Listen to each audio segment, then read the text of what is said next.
إن الحمد لله نحمده ونستعينه ونستغفره ونعوذ بالله من شرور أنفسنا ومن سيئات أعمالنا من يهده الله فلا مضل له ومن يضلل فلا هادي له وأشهد أن لا إله إلا الله وحده لا شريك له وأشهد أن محمدا عبده ورسوله أما بعد فإن خير الحديث كتاب الله وخير الهدي هدي محمد صلى الله عليه وسلم وشر الأمور محدثاتها وكل محدثة بدعة وكل بدعة ضلالة وكل ضلالة في النار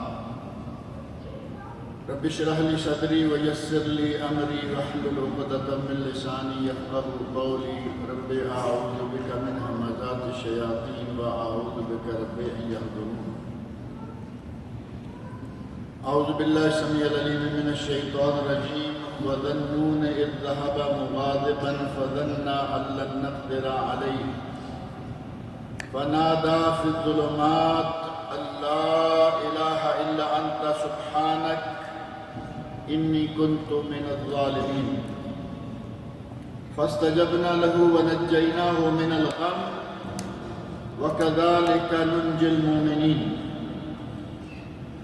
وزكريا إذ نادى ربه رب لا تذرني فردا وأنت خير الوارثين فاستجبنا له ووهبنا له يحيى وأصلحنا له زوجه إنهم كانوا يسارعون في الخيرات ويدعوننا رغبا ورهبا وكانوا لنا خاشعين.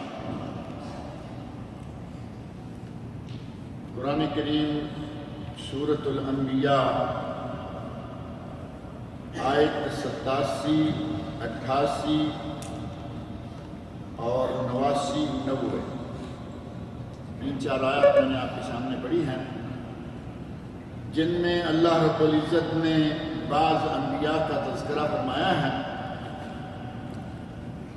اور ان میں سے پہلے نبی حضرت یونس علیہ السلام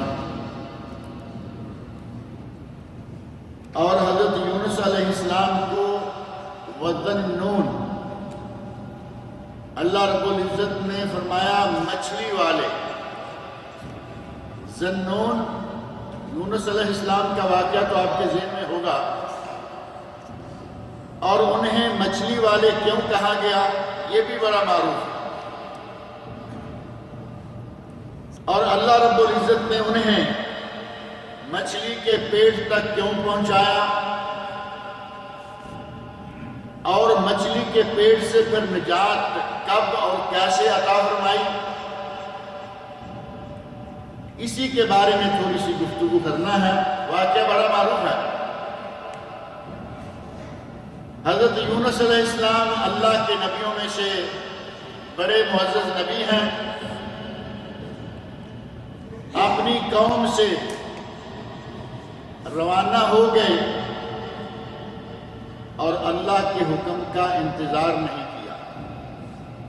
کسی نبی کے لائق یہ نہیں ہوتا کہ اپنی قوم کو اللہ کے حکم کے بغیر چھوڑ کر چلا جائے. قوم پر ناراض ہوئے، اللہ کا حکم آنے سے پہلے، اللہ کے حکم کا انتظار کرنے سے پہلے قوم کو چھوڑا اور کہا کہ تم پہ عذاب آ جائے. قوم نے عذاب کے آثار دیکھے، اللہ رب العزت سے توبہ طائب ہو گئے. قرآن کریم میں اللہ نے ذکر کیا ہے کہ کوئی قوم ایسی نہیں ہے کہ ان کے اوپر عذاب نازل ہو جائے اور ان کی توبہ قبول کی جائے اور عذاب اٹھا لیا جائے، سوائے یونس علیہ السلام کی قوم. قوم پر عذاب آ گیا، اسی وقت قوم نے توبہ کی، اللہ رب العزت نے عذاب اٹھا لیا. توبہ کی کتنی برکات ہیں. بندہ گناہ کر لے، اگر توبہ طائب ہو جائے، اللہ کی طرف رجوع کر لے تو اللہ سارے گناہ معاف کر دیتا ہے. اور صرف یہی نہیں کہ گناہ کو ایک مرتبہ کیا، توبہ کی، پھر کیا، توبہ کی، پھر کیا، توبہ کی، اور توبہ کو ایک کھیل بنا لیا. توبہ صدق دل سے ہو تو نبی اکرم صلی اللہ علیہ وسلم کا ارشاد ہے التائب من الذنب کمن لا ذنب لہ، گناہ سے توبہ کرنے والا گناہوں سے اس طرح پاک ہو جاتا ہے کہ گویا اس نے گناہ کیا ہی نہیں۔ حضرت یونس علیہ السلام اللہ کے حکم کا انتظار کیے بغیر اپنی قوم سے روانہ ہو گئے، سامنے سمندر ہے، دریا ہے، پار کرنا ہے، اور جہاز میں سوار ہو گئے، سفینہ میں بیٹھ گئے، اور جب پانی کے وسط میں جہاز پہنچا تو سفینے نے ڈولنا شروع کر دیا۔ پانی کے تھپیڑوں نے بحری جہاز کو اپنے نرے میں لے لیا، اب وہ جھول رہا ہے، ادھر ڈوبا کہ ادھر ڈوبا۔ جہاز والوں نے کہا کہ اب بجائے اس کے کہ پورا جہاز ڈوب جائے، کسی دو ایک آدمیوں کی قربانی دینا ہوگا۔ جہاز والوں نے اعلان کیا کہ کون ہے جو اپنے آپ کو قربان کرے، سمندر میں چھلانگ لگا لے۔ اب اتنا بڑا کون ہوگا جو کہے کہ میں ہی چھلانگ لگا لیتا ہوں؟ ہر کوئی ایک دوسرے کا منہ دیکھ رہا ہے، کوئی چھلانگ لگانے کو تیار نہیں۔ بالآخر یہ طے پایا کہ قرعہ اندازی کرتے ہیں، اور قرعے میں پھر جس کا نام نکل آئے گا اس کو چھلانگ لگانا ہوگی۔ قرعہ اندازی کی گئی، ایک مرتبہ قرعہ اندازی کی، نام حضرت یونس علیہ السلام کا نکل آیا۔ جہاز والے کہتے ہیں کہ یہ تو نبی ہیں، یہ تو بڑے پاک باد انسان ہیں، ان کے جہاز میں ہونے سے ہمیں برکات ہی حاصل ہوں گی، ان کو کیوں جہاز پانی میں پھینکا جائے؟ دوبارہ قرعہ اندازی کرو۔ دوبارہ قرعہ اندازی کی گئی، پھر یونس علیہ السلام کا نام نکلا۔ تیسری مرتبہ بھی قرعہ اندازی کی تو نام یونس علیہ السلام کا نکلا۔ اب اس کے سوا کوئی اور چارہ نہیں تھا۔ یونس علیہ السلام نے پانی میں چھلانگ لگائی، اللہ رب العزت نے مچھلی کو حکم دیا نون، یہاں اللہ رب العزت نے فرمایا وَظَنُّونَ إِذْ ذَهَبَ مُغَاضِبًا، مچھلی والے، اور دوسری جگہ فرمایا فَالْتَقَمَهُ الْحُوتُ، انہوں نے جہاز سے پانی میں چھلانگ لگائی اور انہیں مچھلی نے اپنے پیٹ میں لے لیا۔ فَالْتَقَمَهُ الْحُوتُ، مچھلی نے اپنا نوالا بنا لیا، مچھلی کے پیٹ میں چلے گئے۔ اور یہ بات بڑی مشہور ہے کہ مچھلی کا معدہ بہت سخت ہوتا ہے، لکڑ ہضم پتھر ہضم والی بات۔ اگر اللہ رب العزت کا حکم نہ ہوتا تو مچھلی کے پیٹ میں جاتے ہی ہضم ہو جاتے، لیکن اللہ رب العزت کا حکم تھا۔ جس طرح حضرت ابراہیم خلیل علیہ السلام کو اللہ رب العزت نے نجات آگ سے دلائی، آگ میں پھینکا گیا، اور اتنا بڑا آگ کا علو ہے کہ چند لمحوں میں جل کر بھسم ہو جاتا، لیکن اللہ رب العزت نے حکم دیا یا نار کونی بردم و سلاما علی ابراہیم، اے آگ یہ ابراہیم تمہارا نوالا نہیں، اس کے لیے ٹھنڈی اور سلامتی والی ہو جاؤ۔ آگ ٹھنڈی بھی ہو گئی، سلامتی والی بھی ہو گئی، مچھلی کے پیٹ میں ہضم ہو جاتے، لیکن اللہ رب العزت کا حکم یہ ہے کہ یہ تمہاری غذا نہیں، یہ ہمارے مہمان ہیں تمہارے پاس، مچھلی کے پیٹ میں محفوظ ہیں۔ اور سمندر کا اندھیرا ہے، رات کا اندھیرا ہے، پانی کا اندھیرا ہے، تین اندھیرے اوپر نیچے، ظلمات۔ اللہ رب العزت نے حضرت یونس علیہ السلام کو مچھلی کے پیٹ میں محفوظ بھی رکھا اور پیٹ سے نکال بھی دیا۔ اللہ نے فرمایا وَظَنُّونَ إِذْ ذَهَبَ مُغَاضِبًا، یاد کرو ذنون کو، مچھلی والے کو، اِذْ ذَهَبَ مُغَاضِبًا، جب وہ اپنی قوم سے ناراض ہو کر قوم کو چھوڑ کر نکل گئے، فَظَنَّ أَن لَّن نَّقْدِرَ عَلَيْهِ، اور انہوں نے سوچ لیا کہ ہم ان پر قابو نہ پا سکیں گے، مچھلی کے پیٹ میں گئے، فنادا فی الظلمات، اور ان اندھیروں میں اپنے رب کو پکارا، اللہ الہ الا انت سبحانک انی کنت من الظالمین، اے اللہ تیرے سوا کوئی معبود برحق نہیں، انی کنت من الظالمین، میں ظالموں میں سے، قوم کو چھوڑ دیا، تیرے حکم کا انتظار نہیں کیا، مجھ سے ظلم ہو گیا، لیکن تیرے سوا میں کسی کی عبادت نہیں کرتا، تیرے سوا کسی کو عبادت کے لائق نہیں سمجھتا، مجھے یہاں سے نجات عطا۔ قرآن کریم کے ہی دوسرے مقام پر اللہ رب العزت نے سورۃ الصافات میں حضرت یونس علیہ السلام کا ذکر کرتے ہوئے فرمایا ہے، فَالْتَقَمَهُ الْحُوتُ وَهُوَ مُلِيمٌ، مچھلی نے اپنے پیٹ میں لے لیا، اور مچھلی کے پیٹ میں ان کی کیا حالت ہے بڑی واضح ہے، اندھیروں پر اندھیرے ہیں، معلوم ہے کہ میں اب کہاں پھنس گیا ہوں، فَلَوْلَا أَنَّهُ كَانَ مِنَ الْمُسَبِّحِينَ، اللہ نے فرمایا اگر کبھی وہ ہمارا ذکر نہ کرتے، اگر وہ تسبیح نہ کرتے، اگر وہ لا الہ الا انت سبحانک انی کنت من الظالمین نہ کہتے، لَلَبِثَ فِي بَطْنِهِ إِلَى يَوْمِ يُبْعَثُونَ، قیامت تک وہ مچھلی کے پیٹ میں رہتے، انہیں کوئی نکال نہیں سکتا۔ لیکن اللہ رب العزت نے نجات کس وجہ سے، کس چیز سے نجات عطا فرمائی؟ اللہ کا ذکر کیا، اللہ کا ذکر کیا، یا حضرت شیخ عبد القادر جیلانی کو پکارا۔ آپ کہیں گے کہ وہاں شیخ عبد القادر جیلانی کہاں تھے؟ حضرت یونس علیہ السلام سے پہلے پنجتن پاک بھی گزر گئے تھے۔ نوح علیہ السلام یونس علیہ السلام سے پہلے ہیں یا نہیں؟ نوح علیہ السلام کے زمانے سے یہ پنجتن پاک والی لائن چلی آ رہی ہے، ود، سوا، یعوس، یغوس اور نصر، 5 بزرگوں کی پوجا اس زمانے میں شروع ہو چکی تھی، اور قرآن کریم میں ان کا ذکر موجود ہے، انبیاء کی تاریخوں میں یہ باتیں آ رہی تھی، کسی کو یاد نہیں کیا، کس کو پکارا؟ اللہ رب العزت۔ آدمی مصیبت میں پھنس جائے اور نکلنے کا کوئی راستہ نہ رہے تو ایک راستہ ہمیشہ باقی رہتا ہے جو ہمیں نظر نہیں آتا۔ ہم سمجھتے ہیں کہ اتنی دور جانے کی کیا ضرورت ہے، یہ لاہور ہے، داتا دربار، یہ نظام الدین اولیاء ہیں، یہ شیخ عبد القادر جیلانی ہیں، ہم سمجھتے ہیں کہ یہ قریب ہیں، حالانکہ یہ تو بہت دور ہیں۔ اللہ قریب ہے یا شیخ عبد القادر جیلانی قریب ہے؟ کیا خیال ہے؟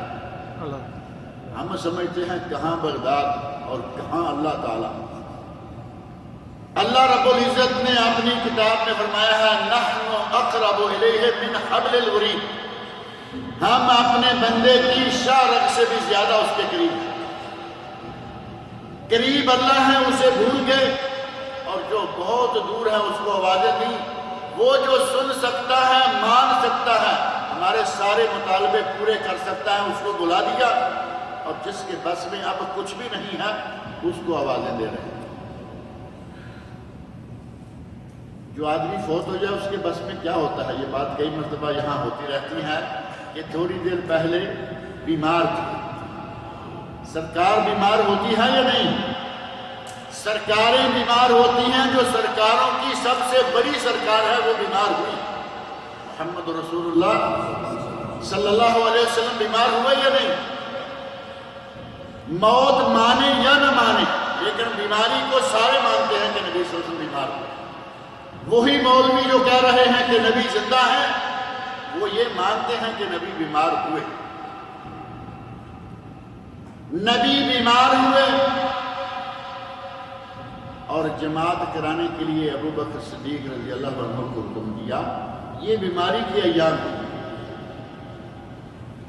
وہ بیمار ہوئے، یہ سرکاریں بیمار ہوئیں، سرکار بیمار ہوئی، ان کو کھلانے والا کوئی، ان کے کپڑے بدلنے والا کوئی، ان کا استنجا کروانے والا کوئی۔ ان کو نہلانے والا کوئی، چارپائی پہ لٹانے والا کوئی، کندھوں پہ اٹھا کے قبرستان لے جانے والا کوئی، یہ اپنی سرکاروں کی باتیں کر رہا ہوں۔ یہ سارا کچھ ہوا ہوگا یا نہیں؟ ہم تو ساتھ نہیں تھے، آپ بھی شیخ عبد القادر کے جنازے میں نہیں تھے، لیکن یہ ہوا یقیناً۔ کسی نے غسل دیا، کسی نے کفن پہنایا، کسی نے کندھوں پہ اٹھایا، قبرستان تک لے کر گیا، قبر میں اتارا اور قبر کو مٹی سے بند کر دیا۔ تھوڑی دیر پہلے تک سرکار ہل نہیں رہے، بول نہیں رہے، سن نہیں رہے، چل نہیں رہے۔ تھوڑی دیر تک سرکار اتنے بے بس تھے، اور جیسے ہی قبر میں گئے سرکار سپر پاور ہو گئے۔ یہی کہہ سکتے ہیں نا، تھوڑی دیر تک سرکار میں اپنے کپڑے بدلنے کی طاقت نہیں تھی، وضو کرنے، غسل کرنے یہ ہمت نہیں تھی، چل کر اپنی مزار شریف تک چلے جائیں یہ طاقت نہیں تھی۔ کندھوں پہ اٹھا کے 4 لوگوں نے قبرستان تک پہنچایا، زمین میں رکھا، جیسے ہی مٹی کے ساتھ بند کر کے اوپر 4 اینٹیں چونا لگایا، سرکار کے وارے نیارے ہو گئے، سرکار میں ساری طاقتیں آ گئیں۔ اب انہوں نے کام کرنا شروع کر دیا۔ تھوڑی دیر پہلے تک اعضائے جسم کام نہیں کر رہے، اب سرکار پوری پاور کے ساتھ کام کر رہے ہیں۔ ہمیں یہ سرکاریں نظر آ جاتی ہیں، اصل سرکار نظر نہیں آتی۔ اللہ رب العزت نے ارشاد فرمایا اذ ابق الى الفلک المشحون، فلک کشتی، یونس علیہ السلام کشتی میں گئے، کشتی سے مچھلی کے پیٹ میں گئے، اور فرمایا کہ اگر فلولا انہ کان من المسبحین، اگر کبھی اللہ کا ذکر، یہ یونس علیہ السلام نبی ہیں، غلطی کے نتیجہ میں ان کو اللہ رب العزت نے مچھلی کے پیٹ تک پہنچایا، اگر اللہ کا ذکر نہ کرتے قیامت تک مچھلی کے پیٹ میں رہتے، لیکن اللہ کی طرف رجوع کیا، نہ انہیں وہ 5 دن پاک یاد آئے جو پہلے تھے، اور نہ اللہ کے سوا کسی سرکار کا تذکرہ کیا۔ اور کیا کہا؟ مشہور آیت ہے، ہمارے یہاں آیت کریمہ کے نام سے مشہور ہے، لا الہ الا انت سبحانک انی کنت من الظالمین، یہی مشہور آیت ہے نا۔ اسی آیت کی تلاوت کی، اللہ رب العزت فرماتے ہیں فَنَبَذْنَاهُ بِالْعَرَاءِ وَهُوَ سَقِيمٌ، ہم نے مچھلی کو حکم دیا کہ ہمارا مہمان اب اپنے پیٹ سے نکالو اور باہر کنارے پہ ڈال کے آ جاؤ، مچھلی کنارے پہ سوکھی جگہ پہ چھوڑ کے چلیے۔ اللہ رب العزت نے یونس علیہ السلام کو نجات دی ذکر الہی سے، اللہ کا ذکر کیا، اللہ نے نجات دے دی۔ فَاسْتَجَبْنَا لَهُ، ہم نے یونس کی دعا سن لی، ان کی آواز سن لی، وَنَجَّيْنَاهُ مِنَ الْغَمِّ، اور جس غم میں، جس پریشانی میں وہ مبتلا ہو چکے تھے ہم نے نجات دے دی۔ وَكَذَلِكَ نُنْجِي الْمُؤْمِنِينَ، اور ہم مومنوں کو اسی طرح نجات دیتے ہیں۔ اللہ نے یہ نہیں فرمایا کہ ہم انبیاء کو اسی طرح نجات دیتے ہیں، فرمایا ہم مومنوں کو، اپنے بندوں کو، مسلمانوں کو جو جب جب ہمیں پکارے ہم اسی طرح نجات دیتے ہیں۔ لیکن ہمیں کوئی پکارے تو صحیح، ہمیں پکارنے کے بجائے جب ہمارے ساتھ شریک کھڑا کر دیتے ہیں، جو کام ہم کرتے ہیں وہ کسی اور کے کھاتے میں ڈال دیتے ہیں، اولاد اللہ دیتا ہے اور کریڈٹ پیر صاحب کو دے دیتے ہیں۔ ہمارے یہاں یہ ہو رہا ہے یا نہیں؟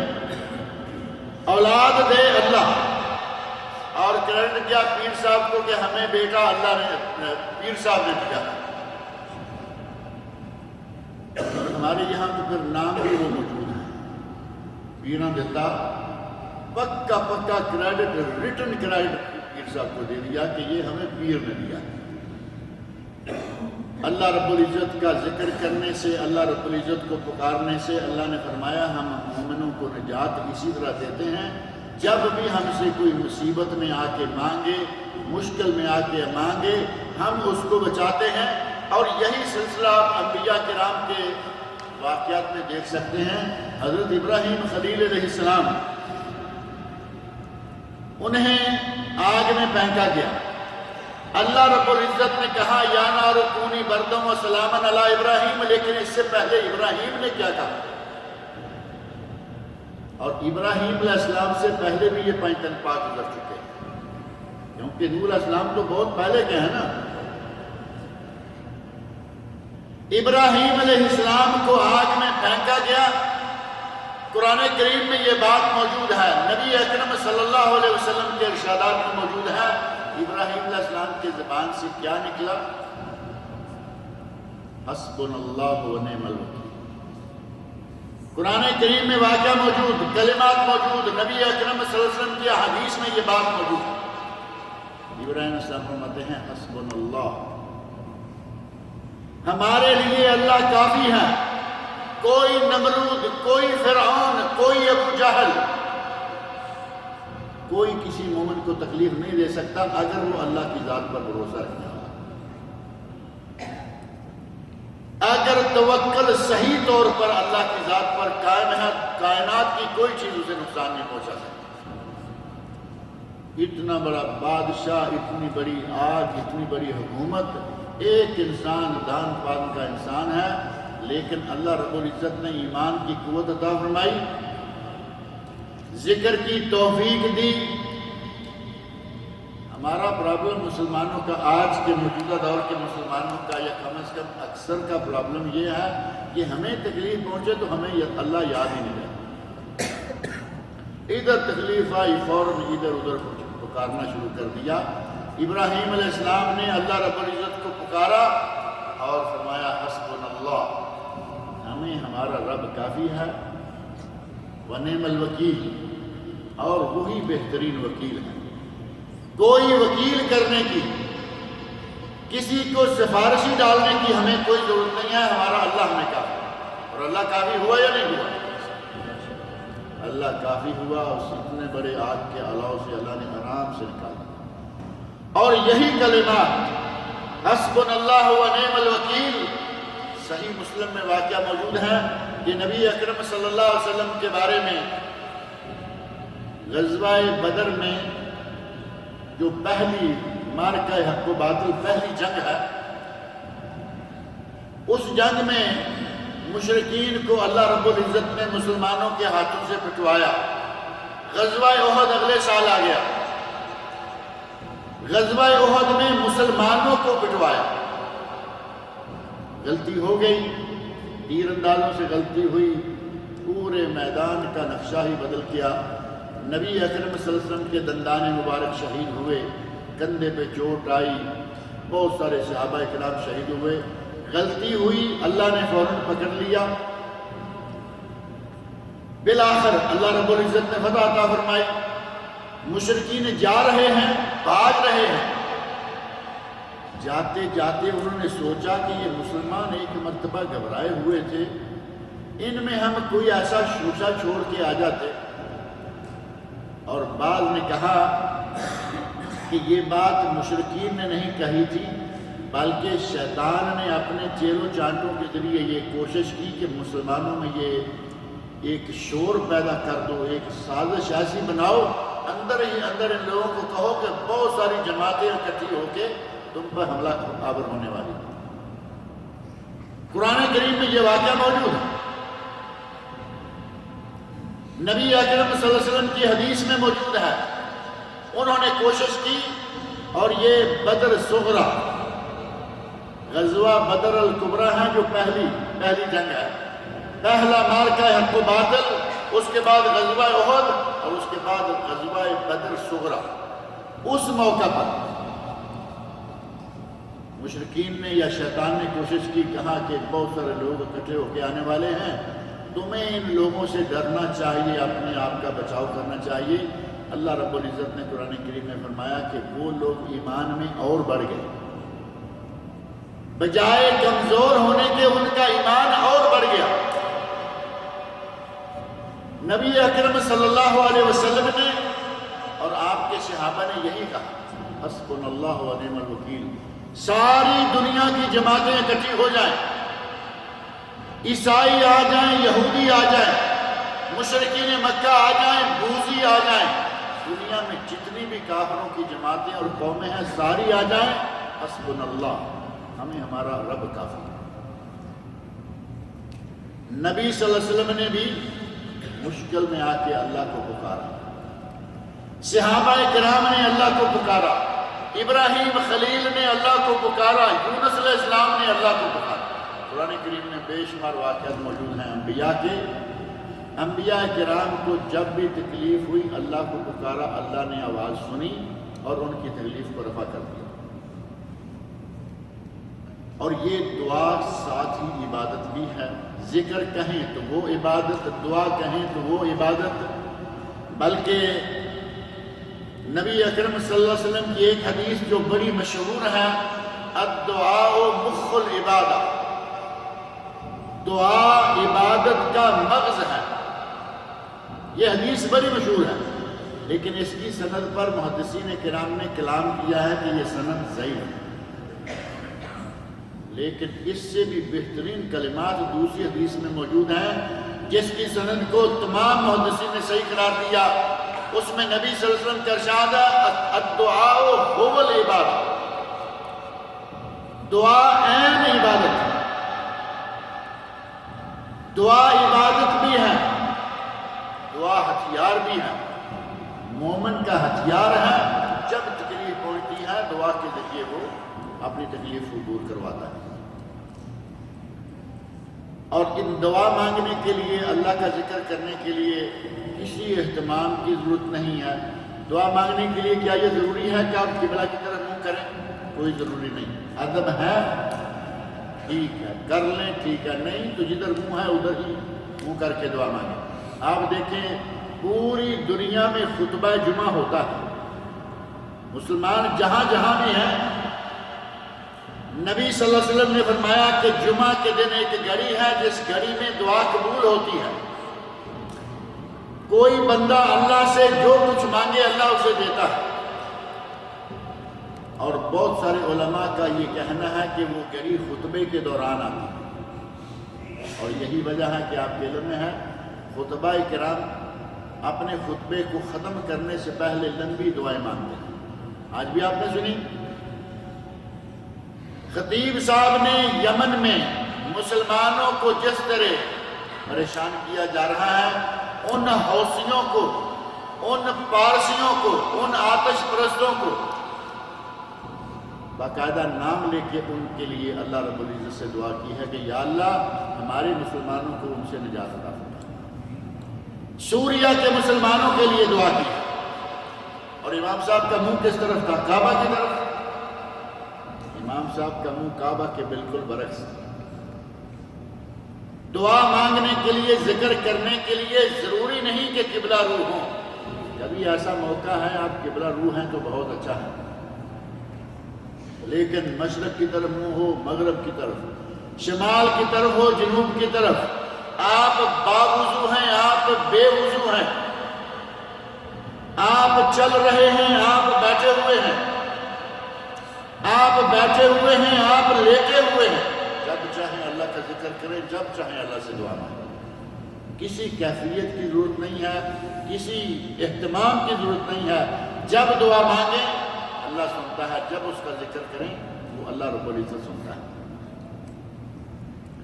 اور یہ ذکر وہ دعا ہے جس میں نہ ہنگ لگے، نہ پٹکی والی بات، نہ خرچہ، نہ محنت، نہ وقت، چلتے پھرتے سبحان اللہ، الحمدللہ، اللہ اکبر۔ ایک مرتبہ سبحان اللہ و بحمدہ کتنا وقت لگے گا؟ سبحان اللہ و معمولی سا۔ اگر چلتے پھرتے 100 مرتبہ کسی نے سبحان اللہ و بحمدہ کہہ دیا، نبی صلی اللہ علیہ وسلم فرماتے ہیں اس کے سارے گناہ معاف ہو۔ وَلَوْ كَانَتْ مِثْلَ زَبَدِ الْبَحْرِ، اگرچہ وہ سمندر کی جھاگ کے برابر بھی کیوں نہ ہوں گے، اللہ سارے گناہ معاف ہو۔ 100 مرتبہ سبحان اللہ و بحمدہ۔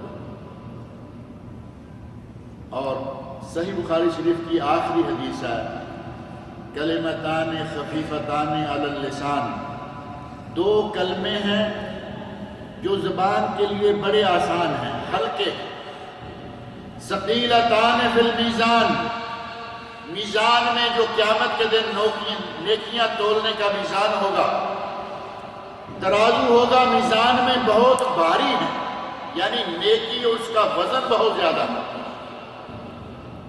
حبیبتان الی الرحمن، اور اللہ کو وہ کلمے بہت ہی پیارے ہیں، اللہ کو پیارے ہیں، میزان میں بھاری ہیں، زبان پر بہت ہلکے ہیں۔ اور وہ کلمات کون سے ہیں؟ سبحان اللہ و بحمدہ سبحان اللہ العظیم۔ کیا خرچ آتا ہے؟ اتنے بہترین کلمات ہیں، دعائیں ہیں۔ نبی اکرم صلی اللہ علیہ وسلم نے فرمایا بہت ساری عبادتوں کے نام لے لے کے یہ سب سے زیادہ بہترین عبادت کون سی ہے؟ اللہ کا ذکر کرنا، آسان ترین، کوئی محنت نہیں، کوئی مشقت نہیں، لیٹے بیٹھے چلتے پھرتے۔ نبی اکرم صلی اللہ علیہ وسلم جو انتہائی پاک باز ہیں، جن کے بارے میں اللہ رب العزت نے قرآن کریم میں فرمایا کہ اے میرے نبی، ہم نے آپ کے پہلے پچھلے سارے گناہ معاف کر دیے۔ سورہ فتح کی شروع میں ہے یا نہیں؟ اللہ رب العزت نے فرمایا کہ ہم نے آپ کے پہلے پچھلے سارے گناہ معاف کر دیے۔ لِيَغْفِرَ لَكَ اللَّهُ مَا تَقَدَّمَ مِن ذَنبِكَ وَمَا تَأَخَّرَ، لیکن اس کے باوجود آپ فرماتے ہیں کہ میں ایک دن میں 100 مرتبہ اللہ سے توبہ استغفار کرتا ہوں۔ آپ اندازہ کریں کہ جو گناہوں سے بالکل پاک ہیں، جنہیں اللہ نے پاک کر رکھا، پہلے پچھلے تمام گناہ اگر کوئی ہیں بھی تو پاک کر دیا، وہ روزانہ کم از کم 100 مرتبہ توبہ استغفار کریں۔ اپنے گریبان میں جان کے دیکھ لیں، دنوں کے دن گزر جائیں گے، ہفتوں کے ہفتے گزر جائیں گے، مہینوں کے مہینے گزر جائیں گے، اگر کہیں کہ ہم نے کبھی دل سے توبہ کی ہو، موقع ہی نہیں آتا، توجہ ہی کوئی نہیں۔ اور یہ جو ہے نا ایسے یا اللہ میری توبہ، وہ اور یا اللہ میری توبہ، ایک چیز ہوتی ہے جو زبان سے نکلتی رہتی ہے، اس کی کوئی اہمیت نہیں۔ وہ توبہ اگر یہاں سے نکلے گی تو پھر اس کا وزن ہوگا۔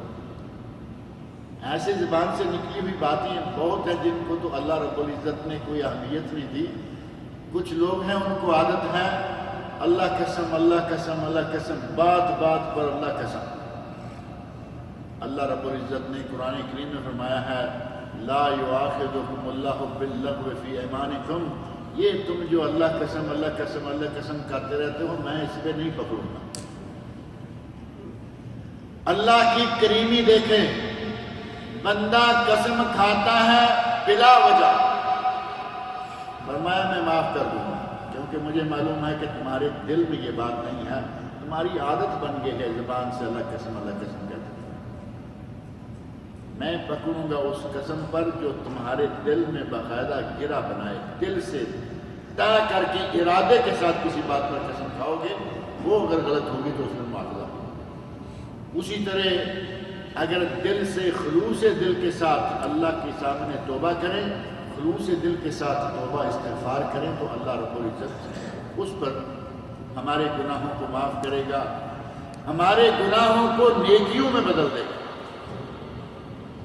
صرف گناہ معاف نہیں ہوتے، نبی اکرم صلی اللہ علیہ وسلم فرماتے ہیں کہ اللہ رب العزت آدمی کے گناہوں کو معاف کرتا ہے، بلکہ اتنے جتنے گناہ تھے اتنی نیکیاں اس کے نامہ اعمال میں ڈال دیتا ہے۔ اللہ بڑا کریم ہے، اس کو ہر وقت یاد رکھنا چاہیے، جب مانگیں اسی سے مانگیں، جب تکلیف پہنچے اسی سے رفع کرنے کا مطالبہ کریں۔ اور ہمارے پاک و ہند کے ماحول میں جو اس وقت سلسلہ بنا ہوا ہے کہ اللہ کو یاد کرنے کی نوبت ہی نہیں آتی، اللہ رب العزت ہمیں اس قسم کے نظریات والوں سے بھی محفوظ رکھے۔ پورے زور شور کے ساتھ اس وقت میڈیا ان کا تعاون کر رہا ہے،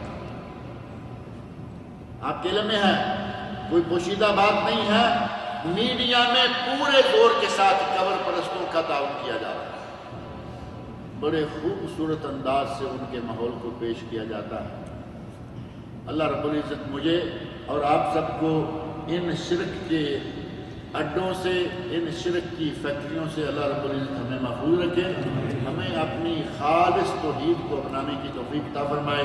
اللہ رب العزت ہمیں یہ توفیق عطا فرمائے کہ ہم جب بھی پکاریں اسے ہی پکاریں، اور جب بھی دعا مانگیں تو اپنے رب سے ہی مانگیں۔ اللہ رب العزت مجھے اور آپ سب لوگوں کو نیک عمل کی توفیق عطا فرمائے۔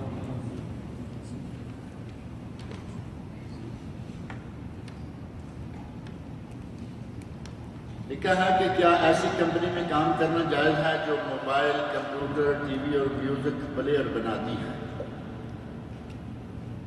اس میں موبائل، کمپیوٹر اور ٹی وی، یہ تین چیزیں جو ہیں یہ تو بالکل یا حرام قرار نہیں دی جا سکتی۔ نہ کسی نے آج تک کہا ہے کہ ٹی وی حرام ہے، نہ کسی نے کہا کمپیوٹر حرام ہے، نہ موبائل حرام ہے۔ اس وقت میرا خیال ہے اگر گنتی کی جائے تو کسی بچے کی جیب خالی ہو تو ہو، ورنہ کسی کی جیب خالی نہیں، سب میں موبائل موجود ہے۔ حرام کسی نے نہیں کہا، اس کے استعمال پر منحصر ہے۔ اگر کسی نے موبائل کو بھی حرام پہ استعمال کیا، موبائل میں گانے ہیں، موبائل میں فلمیں ہیں، موبائل میں تمام تر غلاظتیں موجود ہیں، ان کو نکال کے دیکھیں گے اس وقت موبائل جو ہے وہ حرام ہو جائے۔ لیکن بعد میں آپ نے قرآن کریم نکالا، قرآن کریم پڑھ رہے ہیں، قرآن کریم سن رہے ہیں، کوئی تقریر نکالی وہ سن رہے ہیں، جائز، حلال، بلکہ باعث اجر و ثواب ہو گیا وہی موبائل۔ یہی معاملہ کمپیوٹر کا ہے اور یہی معاملہ ٹی وی کا ہے۔ لیکن میوزک پلیئر، اس میں تو میرا خیال ہے اور کچھ پلے ہی نہیں ہوتا ہوگا، یہ تو میوزک پلیئر کے نام سے کیا ہے۔ لیکن میرا خیال ہے کہ جہاں میوزک کی سی ڈی بج سکتی ہے وہاں تقریر کی سی ڈی بھی تو چل سکتی ہے نا۔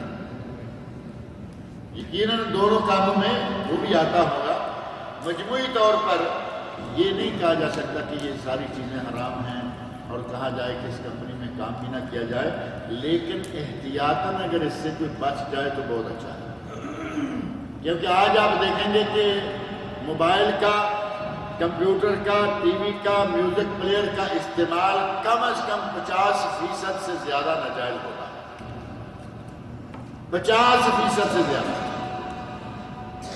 چند سال پہلے ایک رپورٹ آئی تھی، اس وقت ہم یہ درس جو ہے وہ جامع کبیر میں دیا کرتے تھے، اور وہاں شیخ نے باقاعدہ خطبہ دیا تھا اس موضوع پر کہ جن لوگوں نے یہ انٹرنیٹ بنایا ان لوگوں نے، ظاہر ہے کہ ان کے ہاتھ میں کچھ چابیاں ہیں، کنٹرول ہے، کہاں کوئی کیا کر رہا ہے، تو انہوں نے اس کے مطابق رپورٹ میں کہا تھا کہ انٹرنیٹ کا استعمال 90% ناجائز کاموں میں ہو رہا ہے، 90%، 10% جائز کاموں میں اور 90% حرام کاموں میں۔ اور یہ کہنے والے کون ہیں؟ جنہوں نے اسے بنایا۔ چلیے مان لیتے ہیں کہ وہ کہتے ہوں گے کہ مسلمانوں کو الزام دیں کہ اسے جھوٹ بولا ہوگا، لیکن 50 سے کم تو نہیں ہوگا۔ لہذا بہتر یہ ہے کہ اس طرح کی کمپنی سے بچ جائیں۔ اس کے علاوہ وہ میوزک اور فلموں، موویز اور پتہ نہیں کیا سبسکرپشن یہ کام بھی کرتی ہے جس سے اس کی آمدنی کا ٹوٹل 2% حصول ہے۔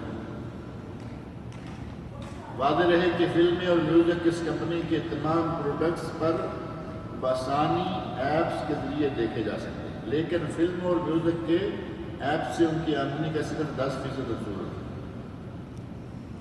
یعنی کافی سارا تعلق جو ہے وہ گھما پھرا کے وہیں جا رہا ہے۔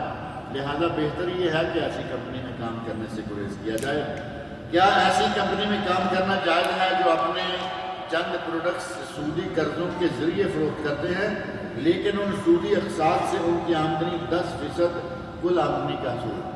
بڑی باریکی کے ساتھ کمپنی کا سارا جائزہ لیا ہوا ہے، کتنے % کمائی آ رہی ہے، کتنے % کہاں سے آ رہا ہے۔ بہرحال آپ یہ دیکھ رہے ہیں کہ سودی اب پوری کمپنی کا جو آمدنی کا 10% بن رہا ہے وہ سودی کاروبار سے ہے اور 90% غیر سودی سے۔ اب اگر وہ 90% میوزک سے ہے تو پھر وہاں کھاتا گیا، اور اگر یہ کوئی اور کمپنی ہے اور 10% اس کا کوئی سودی کاروبار ہے، آپ کو اگر اس کے کسی ایسے سیکشن میں، ایسے شعبے میں، ایسے سیکشن میں جگہ ملتی ہے کہ آپ سود سے ریلیٹڈ نہیں رہیں گے، آپ اس کمپنی میں کام کر سکتے ہیں۔